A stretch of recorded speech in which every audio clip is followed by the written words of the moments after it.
Hello friends, welcome to my YouTube channel cocoon diary. आज हम cocoon का 6 lecture देखने जा रहे हैं।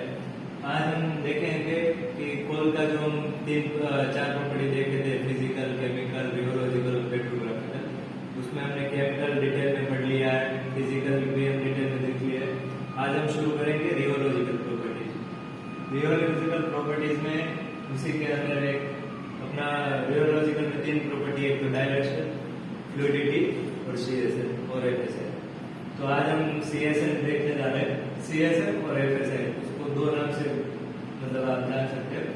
सीएसएन का फुल फॉर्म है क्रूसिबल स्वेलिंग नंबर, एफएसएन का फ्री स्वेलिंग इंडेक्स। तो ये किस लिए यूज होता है? एक तो मेन पर्पज है इसका कि सीएसएन और एफएसआई से आप कोल को क्लासिफाई करने में आपको पता चलता है कि ये कौन सा सेमी हार्ड कोल है, सॉफ्ट कोल है, हार्ड कोल है कि नॉन कोकिंग कोल है। वो आप उस हिसाब से सीएसएन नंबर के हिसाब से आप क्लासिफाई कर सकते हो। इसका मतलब मेन रोल क्या है? जो आप ओवन में कोल चार्ज करते हो, फिर उसका जो प्राइमरी बीएम निकलता है, तब आपका कोल थोड़ा एक्सपांड होता है, फिर कॉन्ट्रैक्ट होता है। कॉन्ट्रैक्शन होने के बाद जब सेकेंडरी बीएम निकलता है, फिर एक्सपेंशन होता है।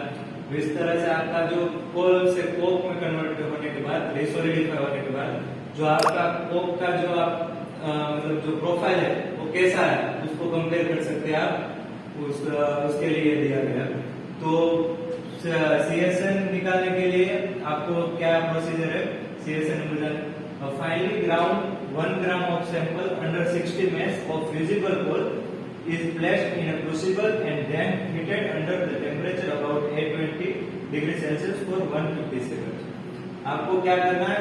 1 ग्राम कोल का सैंपल जो 60 मेस में पास हुआ, 60 मेस से कम साइज वाला क्रश किया हुआ कोल, आपको 1 ग्राम सैंपल लेना है।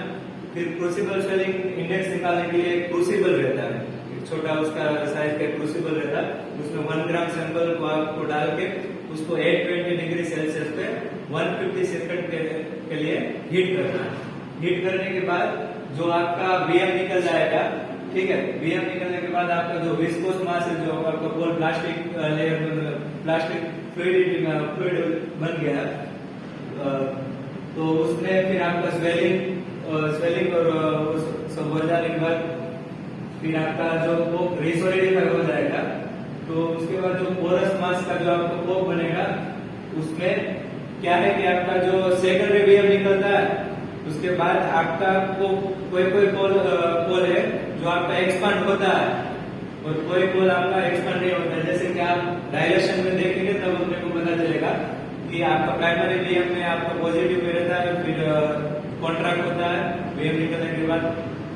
फिर कोई कोल है जो एक्सपांड होता है, पॉजिटिव में जाता है, पर कोई कोल है जो नेगेटिव में रहता है। तो क्या है कि आपका जो इनिशियली आपने जो कोल चार्ज किया था क्रूसिबल, उससे आपका सैंपल मतलब बड़ा है, उसका एक्सपांड हुआ है कि उससे भी कम साइज का हो गया है, वो आप जान सकते हैं। तो उसके लिए क्या है कि जो आपका क्रूसिबल में ओपन करके फिर उसमें जो कोक का जो बटन बना होगा क्रूसिबल के अंदर, जो आपका कोक प्रोड्यूस हुआ है, उसका एक आईएसओ स्टैंडर्ड में मतलब 1 to 9 जैसे प्रोफाइल दिया हुआ है।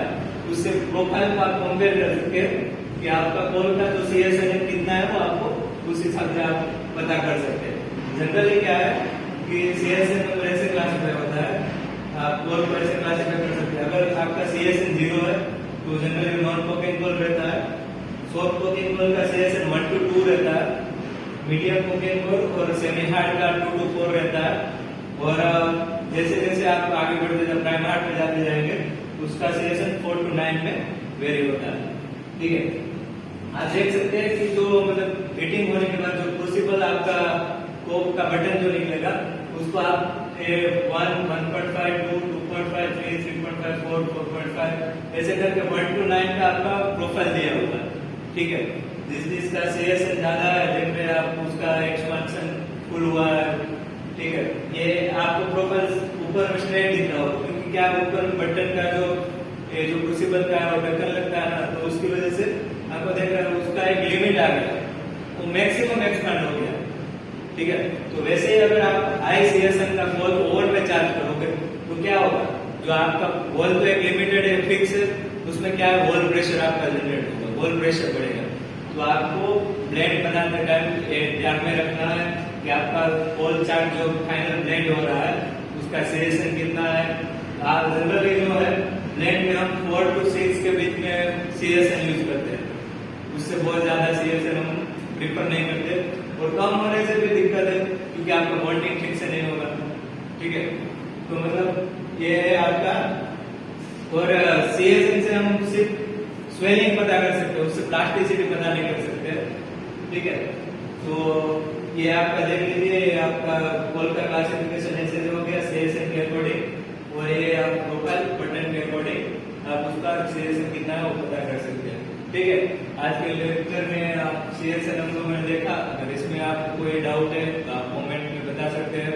अभी नेक्स्ट लेक्चर हम बनाएंगे, उसमें हम फ्लूइडिटी के बारे में जानेंगे, और थर्ड लेक्चर में हम डायलेशन के बारे में पता करेंगे। तो वैसे आप अपना रियोलॉजिकल प्रॉपर्टीज कंप्लीट हो जाएगा, उसके बाद हम पेट्रोग्राफिकल में मूव करेंगे। ठीक है, थैंक यू।